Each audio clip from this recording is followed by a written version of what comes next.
Tumour কিন্তু ultimately ক্যান্সারের অনেক বড় একটা লক্ষণ। সব ক্যান্সারই কি টিউমার হয়? পুরুষদের ক্ষেত্রে সবথেকে বেশি ক্যান্সার ছিল খাদ্যনালীর ক্যান্সার, মহিলাদের ক্ষেত্রে ব্রেস্ট ক্যান্সার। অনেকে মনে করেন যে ব্যথা মানে হলো ক্যান্সারের লক্ষণ।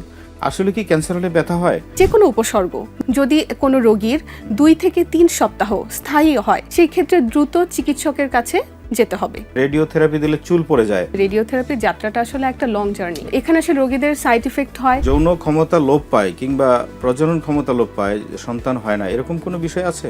এটা সত্যি যে ওই সময়টা যৌন ক্ষমতা সেটা আসলে কমে যায়। আমাদের দেশে কিন্তু ক্যান্সারের চিকিৎসা। প্রিয় দর্শক, শুরু করছি নিউজ 24 এর নিয়মিত আয়োজন হেলথ অ্যান্ড ফিটনেস। আজকের পর্বে আমার সঙ্গে রয়েছেন একজন অতিথি, আর সঙ্গে আছি আমি আতাউর রহমান কাবুল। আজকে আমরা আলোচনা করব একটা গুরুত্বপূর্ণ বিষয় নিয়ে। এই বিষয়টির নাম হচ্ছে ক্যান্সার। ক্যান্সার শুনলেই আমরা আতকে উঠি, আমরা ধরি নেই ক্যান্সার মানে নো অ্যান্সার। একসময় এই কথাটা বেশ প্রচলিত ছিল, ক্যান্সার মানে নো অ্যান্সার। কিন্তু আসলেই কি ক্যান্সার মানে নো অ্যান্সার? আধুনিক বিশ্ব এখন অনেক এগিয়ে গেছে। এখন ক্যান্সার নিয়ে অনেক ভুল ধারণা যেগুলো আমাদের মনে কাজ করে, সেই ভুল ধারণা থেকে আমরা বেরিয়ে এসেছি। ক্যান্সারের চিকিৎসা এখন এত উন্নত হয়েছে, এখন আর ক্যান্সার নো অ্যান্সার নয়। তো আজ আমরা এরকম গুরুত্বপূর্ণ বিষয়গুলো নিয়ে আলোচনা করব, বিভিন্ন বিষয় নিয়ে। আজকে আমাদের সঙ্গে আছেন doctor Cynthia Afrin, radiation oncologist, cancer বিশেষজ্ঞ, এনাম মেডিকেল কলেজ হাসপাতাল। ডক্টর সিনথিয়া আফরিন, আপনাকে স্বাগতম আমাদের স্টুডিওতে। ধন্যবাদ কাবুল ভাই, আপনাকেও স্বাগত। ডক্টর সিনথিয়া আফরিন, আমরা একটু জানতে চাই ক্যান্সার রোগটা কি, ক্যান্সারের লক্ষণ কি? অনেকে মনে করেন যে ব্যথা মানে হলো ক্যান্সারের লক্ষণ। আসলে কি ক্যান্সার হলে ব্যথা হয়? আমরা জানতে চাবো যে ক্যান্সারের প্রাথমিক লক্ষণগুলো কি এবং কি দেখলে আমরা একটা রোগীকে শনাক্ত করতে পারবো যে তিনি ক্যান্সারে আক্রান্ত। প্রথমে আমি একদম সংক্ষেপে বলতে চাই যে ক্যান্সারটা আসলে কি। ক্যান্সার হচ্ছে শরীর আমাদের গঠিত কোষ দিয়ে, যে কোনো কোষে যদি কোনো জেনেটিক মিউটেশন বা কোনো জেনেটিক ম্যাটেরিয়ালগুলো যেগুলো আছে সেখানে যদি কোনো অস্বাভাবিকতা দেখা দেয়, তো যার পরবর্তী ফলাফল হিসেবে সেখানে কোনো অনিয়ন্ত্রিত বিভাজন শুরু হয়, কোষ বিভাজন। তো সেখান থেকে যে টিউমারটা তৈরি হয়, টিউমার বা যেটাকে আমরা চাকা বা পিণ্ড বলে থাকি, এবং সেই পিণ্ডটি যদি চারিদিকে ছড়িয়ে যাওয়ার তার প্রবণতা থাকে, তখন আমরা সেটিকে ক্যান্সার বলে থাকি। তো আমাদের সাধারণ রোগের যে উপসর্গগুলো থাকে সেগুলোই কিন্তু আসলে ক্যান্সারের আর্লি সিমটম। কিন্তু আমাদের সাধারণ মানুষরা যেটা ভুল করে থাকে, তারা এই সিমটমগুলো যখন শরীরে দেখা দেয়, তারা এগুলোকে সাধারণ রোগ মনে করে অবহেলা করে। তো এই ক্ষেত্রে আমাদের কি করণীয়? আমাদেরকে জানতে হবে যে কিছু বিশেষ উপসর্গ কিংবা যে কোনো উপসর্গ যদি কোনো রোগীর 2 থেকে 3 সপ্তাহ স্থায়ী হয়, সেই ক্ষেত্রে দ্রুত চিকিৎসকের কাছে যেতে হবে।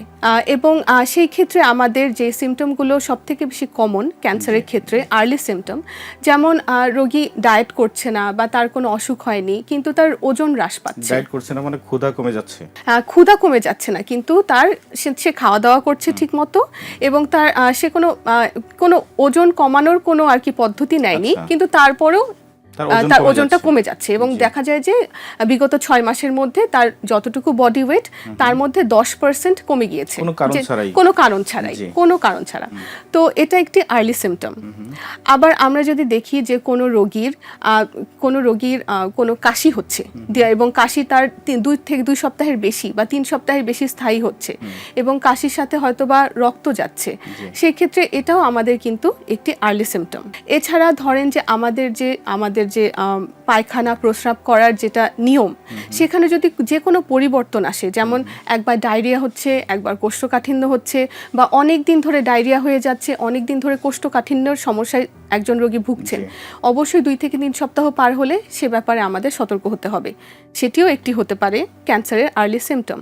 তো এই সিমটমগুলো কিন্তু আমাদের অন্যান্য রোগের যে উপসর্গগুলো সেগুলোর সাথে কিন্তু মিলিয়ে যাচ্ছে।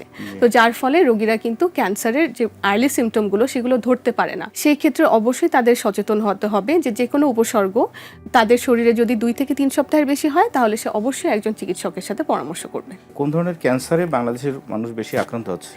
আচ্ছা, এটা হচ্ছে যে আমাদের কিন্তু বাংলাদেশের কোনো নিজস্ব, আমাদের বাংলাদেশের এটা অত্যন্ত দুঃখজনক যে আমাদের কিন্তু বাংলাদেশের কোনো ক্যান্সার রেজিস্ট্রি নেই। তার মানে আমাদের দেশের কিন্তু কোনো ক্যান্সারের ডেটা কিন্তু আসলে নেই। কিন্তু হয়, তবে আমি আপনাকে অবশ্যই এই তথ্যটি দিতে পারবো। সেটা হচ্ছে আমাদের WHO, বিশ্ব স্বাস্থ্য সংস্থা, তাদের একটি অর্গানাইজেশন আছে ক্যান্সার রিলেটেড, সেটাকে আমরা বলি গ্লোবোক্যান। এই গ্লোবোক্যান লাস্ট 2022-তে একটা রিপোর্ট সাবমিট করেছিল, যেখানে দেখা গিয়েছে যে বাংলাদেশে পুরুষ এবং নারী, আমি যদি ভাগ করে বলি, যে পুরুষদের ক্ষেত্রে সবথেকে বেশি ক্যান্সার ছিল খাদ্যনালীর ক্যান্সার, এবং মহিলাদের ক্ষেত্রে ব্রেস্ট ক্যান্সার। এছাড়া যে ক্যান্সারগুলো সবথেকে বেশি দেখা দেয় সেটা হচ্ছে যে যেমন ফুসফুসের ক্যান্সার তো অবশ্যই, নারীদের ক্ষেত্রে জরায়ু মুখের ক্যান্সার, হ্যাঁ, কোলন ক্যান্সার, তো এই ক্যান্সার এবং মুখগহ্বরের ক্যান্সার যেটা অত্যন্ত গুরুত্বপূর্ণ। হ্যাঁ, তো এই ক্যান্সারগুলোই আমাদের দেশে আসলে সবথেকে বেশি দেখা যায়। ক্যান্সার হলে কি ব্যথা হয়? মানে আমাদের একটা ধারণা আছে যে শরীরে ব্যথা এটা ক্যান্সারের কোনো লক্ষণ কিনা। এটি একটি অত্যন্ত কমন একটা প্রশ্ন, এবং রোগীদের মধ্যে একটা প্রবণতা থাকে যে ব্যথা না হলে টিউমারটা কোনো ক্ষতিকর টিউমার না। কিন্তু সব থেকে ভয়ঙ্কর ব্যাপার যেটা, যে ক্যান্সারের যে টিউমারগুলো শুরুর দিকে, এগুলাতে কিন্তু কোনো ব্যথা থাকে না। ব্যথাহীন টিউমার অথবা বিনাইল বোধে বলে নাকি না, বিনাইন, আচ্ছা যে কোন, আমি একটু বলি নেই যে বিনাইন যেহেতু কথাটা আপনি বললেন, আসলে টিউমার শব্দটা হচ্ছে একটা ব্রড টার্ম। কেন টিউমার আসলে বিনাইন, আপনি যেটা বললেন বিনাইন অর্থাৎ ক্যান্সার না, নিরীহ, হ্যাঁ নিরীহ টিউমার। এবং যেই টিউমার ম্যালিগনেন্ট যেটা হচ্ছে ক্যান্সার, এক্স্যাক্টলি। তো আপনি যে কথাটা বললেন যে বিনাইন, তো এখন আসলে টিউমার বিনাইনও হতে পারে, ম্যালিগনেন্টও হতে পারে। হচ্ছে দুই ধরনের, আমরা সব টিউমারকে ক্যান্সার আমরা ধরব না। একটা হচ্ছে যে নিরীহ টিউমার, আর একটা হচ্ছে ক্যান্সারাস টিউমার। এক্স্যাক্টলি, সহজ ভাষায় যদি আমরা বলি। এবং দুই ক্ষেত্রেই দেখা যায় যে নিরীহ টিউমারের ক্ষেত্রেও ব্যথা হয় না, এবং যেটা ক্যান্সারের টিউমার শুরুর দিকে আসলেই কোনো ব্যথা হয় না। তবে হ্যাঁ, আপনি তাহলে কিভাবে বুঝবেন যে এটা বিনাইন নাকি ম্যালিগন্যান্ট?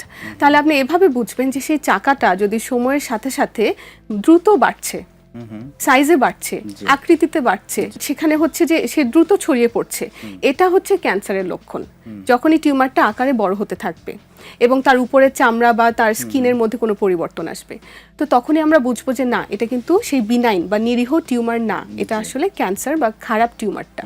এবং ব্যথার কথা যেটা, যে হ্যাঁ, ক্যান্সারের টিউমারে ব্যথা কখন হয়? যখন সেই টিউমারটা বড় হয়ে আশেপাশের যে স্নায়ুগুলো আছে সেগুলোতে প্রেশার ক্রিয়েট করে, অথবা সেটা হাড়ে ছড়ায় গেল, তখন কিন্তু ক্যান্সার রোগীরা প্রচণ্ড ব্যথা নিয়ে আসে। কিন্তু সেটা কিন্তু অ্যাডভান্সড স্টেজে। কিন্তু আর্লি স্টেজে আমরা যদি ধরি, কিংবা আমরা যেটা হচ্ছে প্রথম যে লক্ষণটা একটা টিউমার, সেটা ক্যান্সার কি ক্যান্সার না, সেটা কিন্তু অবশ্যই অবশ্যই ব্যথাহীন। সব ক্যান্সারেই কি টিউমার হয়? ক্যান্সার আমরা হচ্ছে কি আমরা বলি যে সলিড ক্যান্সার, লিকুইড ক্যান্সার। তার মানে হচ্ছে যে লিকুইড যেটা বলতে বোঝায় সেটা হচ্ছে আমাদের রক্তের যে ক্যান্সার হয়ে থাকে, যেমন লিউকেমিয়া। হ্যাঁ, কিন্তু লিউকেমিয়ার ক্ষেত্রেও কিন্তু সলিড টিউমার দেখা দিতে পারে যদি সেটা ব্রেনে ছড়ায় যায়, তখন কিন্তু সে ব্রেনে একটা কিন্তু টিউমার তৈরি করবে, ঠিক আছে? যদিও সেটা রক্তের ক্যান্সার। লিম্ফোমা এটাও একটি রক্তের ক্যান্সার, কিন্তু এটাও কিন্তু পেটে চাকা নিয়ে আসতে পারে, বুকে চাকা নিয়ে আসতে পারে, লিম্ফ নোড আমাদের এখানে যেগুলো আছে সেগুলো ফুলে আসতে পারে। তো হ্যাঁ, টিউমার কিন্তু আলটিমেটলি ক্যান্সারের অনেক বড় একটা লক্ষণ। তার মানে টিউমার হলে সতর্ক থাকতে হবে। অবশ্যই টিউমার হলে। আমি এখানে একটা রিলেটেড প্রশ্ন করি। আমাদের অনেক রোগীদের যেটা দেখা যায় যে কিছু টিউমার আছে দেহের বিভিন্ন জায়গায় হয়, ওটা লাইপোমা বলে। আচ্ছা, লাইপোমা বলে। লাইপোমা মানে ওই শরীরের বিভিন্ন জায়গায় আছে, এটা হাত দিয়ে ধরলে একটু ওই যে ডিমের কুসুমের মতো নরম নরম লাগে, এবং শরীরের বিভিন্ন অনেক ক্ষেত্রে কিন্তু এটা আছে, অনেকের শরীরে অনেকগুলো আছে। তো এরকম কিছু রোগী আমার কাছেও আসে পরামর্শের জন্য, বা ডক্টরের কার পরামর্শ নেবে, আমি তাদেরকে বলি যে এটা আসলেও এটা নিরীহ টিউমার, এবং এটা নিয়ে আমাকে এক ডাক্তার বলছে এটা নিয়ে কবর পর্যন্ত চলে যাবে, তার কোনো অসুবিধা হবে না। এই ব্যাপারে আমি জানতে চাচ্ছি যে লাইপোমা সম্পর্কে একটু জানতে চাই। লাইপোমা সম্পর্কে যেটা হচ্ছে যে আপনি প্রথমেই যেটা বলেছেন বা আমরা যেটা আলোচনা করলাম যে বিনাইন আর ম্যালিগনেন্ট, তো লাইপোমা একটা অবশ্যই বিনাইন টিউমার। কিন্তু আপনার কাছে যে রোগীগুলো এসেছে, আপনি তাদেরকে যদি জিজ্ঞাসা করেন যে ওই টিউমার কিন্তু ওইভাবেই রয়ে গেছে, ওই টিউমার ওখানে ওইভাবেই রয়ে গেছে, ও কোনো বড় হচ্ছে না, ও কোনো ওর উপরের চামড়াতে কোনো পরিবর্তন আসছে না, ও ওভাবেই রয়ে গেছে এবং ওভাবেই লাস্ট পর্যন্ত, আপনি যেটা বললেন যে মৃত্যু পর্যন্ত ওভাবেই সে থেকে যাবে। কিন্তু ওই টিউমারটা যদি আকারে বড় হতে থাকে, তাহলে কিন্তু লাইপোমা, হ্যাঁ লাইপোমারই হচ্ছে ক্যান্সার ভার্সন, হচ্ছে গিয়ে হয়তো লাইপোসার্কোমা, তো তখন কিন্তু সে আবার ম্যালিগনেন্টে রূপান্তরিত হয়ে গিয়েছে। তো যতদিন সে ওইভাবে ওই জায়গাতে আছে, কোনো সমস্যা করছে না, নো প্রবলেম, বাট যখনই সে কোনো পরিবর্তন দেখাবে তখনই প্রবলেম। তার মানে লাইপোমার ক্ষেত্রে খেয়াল রাখতে হবে যে ওই লাইপোমার টিউমারটা বড় হচ্ছে কিনা, এক্স্যাক্টলি, যে কোনো টিউমার, এই দিকগুলো, হ্যাঁ যে কোনো টিউমার সে আকার আকৃতিতে রঙে কোনো পরিবর্তন হচ্ছে কিনা, একদম সিম্পল, না হলে ওভাবেই থাকবে। রেডিওথেরাপিটা কি এবং এটার কোনো পার্শ্ব প্রতিক্রিয়া আছে কিনা? অনেকে মনে করেন যে রেডিওথেরাপি দিলে চুল পড়ে যায়, আবার অনেকে মনে করেন যে এটা প্রজনন ক্ষমতা, যৌন ক্ষমতা বা ইনফার্টিলিটির যে সেটা সমস্যা হয়, মানে সন্তান ধারণের ক্ষেত্রে জটিলতা তৈরি করে। আমি জানতে চাচ্ছি যে রেডিওথেরাপিটা কি এবং রেডিয়েশন থেরাপির পার্শ্ব প্রতিক্রিয়া কি? আচ্ছা, এটি অত্যন্ত গুরুত্বপূর্ণ একটা প্রশ্ন, কারণ এই প্রশ্নটা রোগীরা কিন্তু অনেক সময় মানে ক্যান্সার চিকিৎসা নিতে হবে সেই চিন্তায় আর পার্শ্ব প্রতিক্রিয়ার কথা তারা হয়তো ওভাবে জিজ্ঞাসাও করে না। হ্যাঁ, কিন্তু হ্যাঁ আবার অনেক সময় হচ্ছে যে ইলেকট্রিক শক মনে করে এটাকে, হ্যাঁ অনেকে ইলেকট্রিক শক মনে করে, অনেকে আবার সেটার কথা মানে ইলেকট্রিক শক হবে আমি নিব না এরকম একটা। তো আজকে আমি এটা বলতে চাই এবং আমি আশা করি যে আপনার অনুষ্ঠানের মাধ্যমে এটা অন্যান্যরা জানবে যে আসলে প্রথমত রেডিওথেরাপিটা কি। রেডিওথেরাপিটা হচ্ছে একটা উচ্চ ক্ষমতা সম্পন্ন একটা বিকিরণ রশ্মি, এবং আমরা যে এক্সরে করি, বুকের এক্সরে করি, পেটের এক্সরে করি, সিটি স্ক্যান করি, তো ওখানে যে রশ্মিটা ব্যবহার করা হয় এক্সরে যেটাকে আমরা বলি, এই এক্সরে দিয়েই কিন্তু আমাদের রেডিয়েশন থেরাপিটা দেওয়া হয়। তাহলে পার্থক্যটা কি? পার্থক্যটা হচ্ছে যে এই এক্সরেটা হচ্ছে উচ্চ ক্ষমতা সম্পন্ন। আমরা যে এক্সরে করে থাকি, সিটি স্ক্যান করে থাকি, ওখানে খুবই স্বল্প মাত্রার হ্যাঁ এক্স্যাক্টলি রেডিয়েশন হয়, কিন্তু এটা কিন্তু উচ্চ ক্ষমতা সম্পন্ন এবং উচ্চ মাত্রার বিকিরণ রশ্মি। তো এটার মাধ্যমে আমরা রেডিয়েশন থেরাপি দিয়ে থাকি। রেডিয়েশন থেরাপিটা আসলে শুরু হয় কয়েকটা স্টেপ। হ্যাঁ, প্রথমে রোগীটা আমাদের শুরু হবে সিমুলেশন দিয়ে। সিমুলেশন একটা কথা সবসময় যখনই আমাদের রোগীরা আসবে তখন যে আপনার প্রথমে সিমুলেশন করতে হবে। তো সিমুলেশনটা কি? একদম এক কথায় যে হচ্ছে যে রোগীটা প্রথমে একটা সিটি স্ক্যান মেশিনের মধ্যে ঢুকবে, ওখানে তার একটা স্ক্যান নেওয়া হবে, যেই জায়গাটাতে টিউমার সেই জায়গায় আমরা একটা স্ক্যান নেব, নিয়ে আমরা এটা ট্রিটমেন্ট প্ল্যানিং সিস্টেম রুমে পাঠাবো, যেখানে অনেকগুলো কম্পিউটার আছে, সেখানে বসে আমি রেডিয়েশন অনকোলজিস্ট, ফিজিসিস্ট আমরা মিলে ওখানে প্ল্যানিং করব, ভেরিফিকেশন করব, এভাবে একটা প্ল্যান তৈরি হবে। এরপরে রোগীকে ফোন দেওয়া হবে যে আপনি এত তারিখ থেকে রেডিও থেরাপি শুরু করবেন। তো উনি যেই দিন আসবেন ততদিনে আমাদের যে প্ল্যানিং বা ভেরিফাইড প্ল্যানটা আছে সেটা ট্রিটমেন্ট ডেলিভারি সিস্টেমে আমরা পাঠিয়ে দিয়েছি। ওই অনুযায়ী যেটা হবে যে একটা মেশিনের মাধ্যমে আমরা সেই রশ্মিটা, আমরা যেই স্থানে টিউমারটা সেখানে টার্গেট করে আমরা রেডিয়েশন দিব। তো এটাই এই পুরা যে সিস্টেমটা বললাম, সিমুলেশন থেকে শুরু করে ট্রিটমেন্ট ডেলিভারি পর্যন্ত, এটাই আসলে রেডিওথেরাপির মানে পদ্ধতি। এখন আপনি যেটা জিজ্ঞাসা করেছেন সেটা হচ্ছে পার্শ্ব প্রতিক্রিয়া আছে কিনা। এখন যে কোনো চিকিৎসা এবং যে কোনো ঔষধ, সেটা আমাদের হ্যাঁ সেটা আমাদের ক্যান্সার হোক বা নন ক্যান্সার হোক, সবকিছুরই কিছু না কিছু সাইড এফেক্ট থাকে। তো কমন কি সাইড এফেক্টগুলো রোগীরা রেডিয়েশন থেরাপি নিতে গিয়ে তারা হচ্ছে গিয়ে সেটা হচ্ছে কি হয় তাদের, সেটা হচ্ছে যেমন তাদের মাথা ঘুরাতে পারে, তাদের বমি ভাব হতে পারে, তাদের শরীরটা দুর্বল হয়ে যেতে পারে, তাদের ক্ষুধা মন্দা হতে পারে। হ্যাঁ, এগুলো হচ্ছে যে অত্যন্ত কমন সাইড এফেক্ট। এবং যদি সেই রেডিয়েশনটা তলপেটে বা পেটে যদি দেওয়া হয় তাহলে সেই ক্ষেত্রে তার ডায়রিয়া হতে পারে, এবং দেখা যায় যে অনেক সময় পায়খানার রাস্তা সেই জায়গা জ্বলছে, মানে এরকম প্রদাহ, যেটা হচ্ছে ওই জায়গা চামড়াতে বা পায়খানার রাস্তায়, প্রস্রাবের রাস্তায় প্রদাহ, মানে এই সমস্যাগুলো কিন্তু খুবই কমন সমস্যা।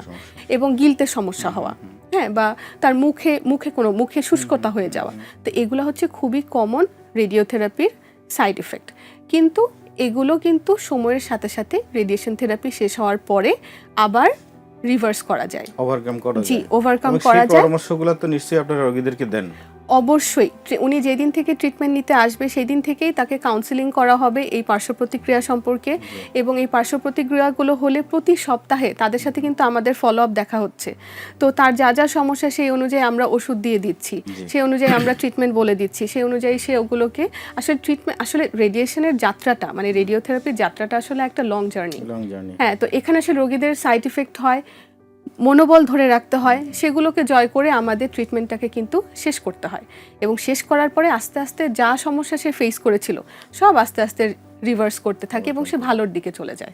রেডিওথেরাপি দিলে যৌন ক্ষমতা লোপ পায় কিংবা প্রজনন ক্ষমতা লোপ পায়, সন্তান হয় না, এরকম কোনো বিষয় আছে? রেডিয়েশনের যে ইফেক্ট, এটা আসলে আমাদের হচ্ছে লোকালাইজড ইফেক্ট। তার মানে এটা বুঝতে হবে যে আমরা যেই অঙ্গে যে পোর্শনটাতে আমরা ট্রিটমেন্ট দিচ্ছি, ওইখানে যে অঙ্গগুলো আছে, অঙ্গ প্রত্যঙ্গগুলো, সেখানে তার একটা ইফেক্ট থাকে।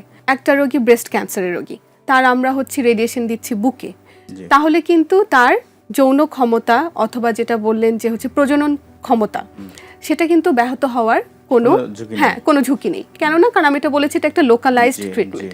কিন্তু একই সাথে যে মহিলা বা যা পুরুষের তাদের পেলভিক অর্গান তার মানে তলপেটে, যেমন ধরেন যে পায়ুপথের ক্যান্সার বা কোলন ক্যান্সার, বা ধরেন যে জরায়ু মুখের ক্যান্সার বা ইউটেরাসের ক্যান্সার, এরকম পেটের মধ্যে তলপেটের মধ্যে যে ক্যান্সারগুলো, তো অবশ্যই আপনি যেটা প্রশ্ন করেছেন যে যৌন ক্ষমতা হ্রাস পায় কিনা, হ্যাঁ পায়।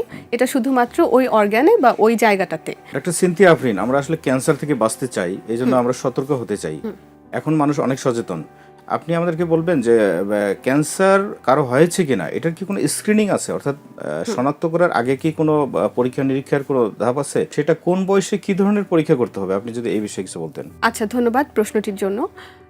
আমি প্রথমে বলতে চাই যে আমাদের ক্যান্সার মানে ক্যান্সার প্রতিরোধযোগ্য কিনা, মানে স্ক্রিনিংটা আসলে আমরা কাদেরকে করি এটা প্রথমে আমাদের বুঝতে হবে।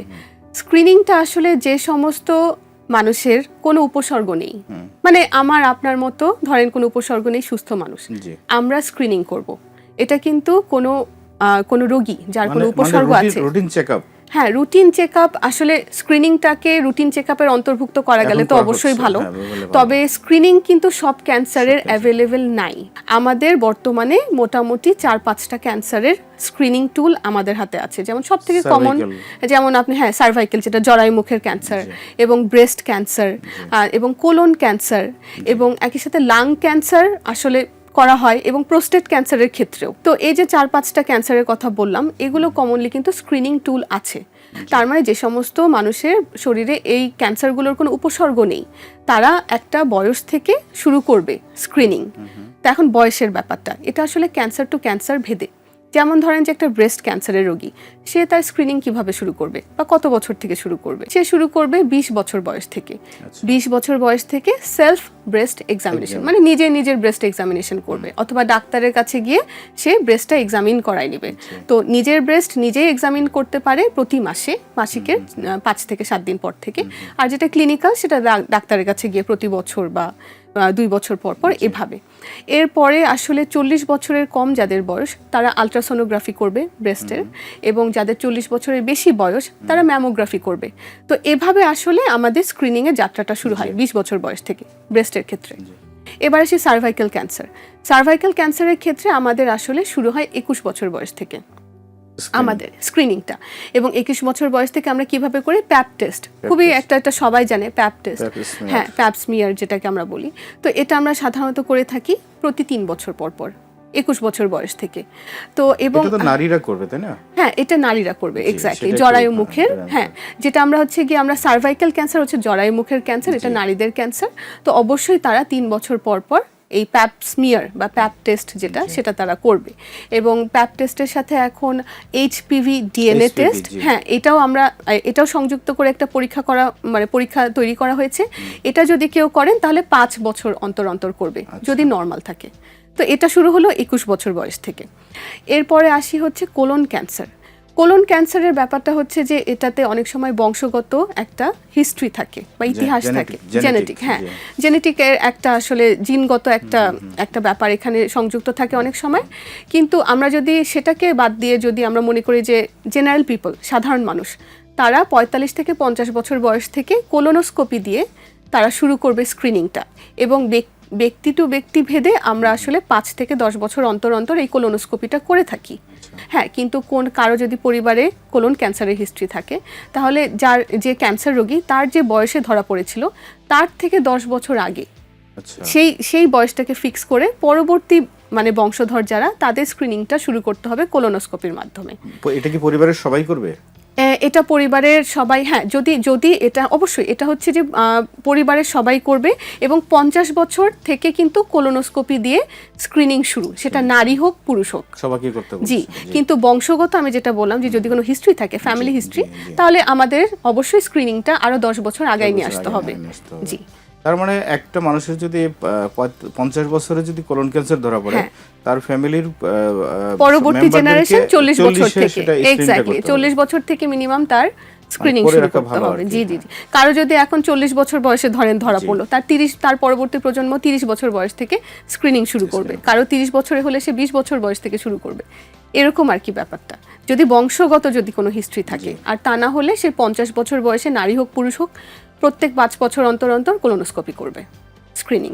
এটা সাধারণ মানুষের জন্য যাদের কোনো ফ্যামিলি হিস্ট্রি নেই এটা। আর লাং ক্যান্সারের ক্ষেত্রে আমি বলবো, আসলে লাং ক্যান্সারের ক্ষেত্রে আমরা সবার ক্ষেত্রে স্ক্রিনিং করি না। কাদের ক্ষেত্রে করি? যে সকল মানুষরা ধরেন 20 বছর ধরে ধূমপান করছে এবং প্রতিদিন সে 1 প্যাকেট করে ধূমপান করে, তার মানে সে ভেরি হাই রিস্ক। তো এই ধরনের রোগীদেরকে, মানে রোগী তো না, তারা তো আসলে স্ক্রিনিং, তো তারা সুস্থ মানুষ, তো তাদেরকে আমরা হচ্ছে স্ক্রিনিং করব। এবং সেটা আমরা বলি লো ডোজ সিটি স্ক্যান বলে একটা কথা আছে, এটা আমাদের বাংলাদেশে অ্যাভেলেবেল আছে। এটার মাধ্যমে আমরা স্ক্রিনিং করে লাংটাকে দেখবো যেখানে কোনো চাকা আছে কিনা বা কোনো পরিবর্তন আছে কিনা। সিটি স্ক্যান করলেই হচ্ছে লো ডোজ সিটি স্ক্যান, এটা হচ্ছে স্ক্রিনিং সিটি স্ক্যান এটা। আর আরেকটা আছে প্রোস্টেট ক্যান্সার পুরুষদের, এটা আসলে বয়সের উপর ডিপেন্ড করে। প্রোস্টেট ক্যান্সারটা হচ্ছে বেশি বয়সের ক্যান্সার। তো আমাদের মনে রাখতে হবে যে সাধারণ মানুষজন 50 বছর যখন হবে তখন থেকে সে পিএসএ টেস্ট করে সে দেখতে পারে।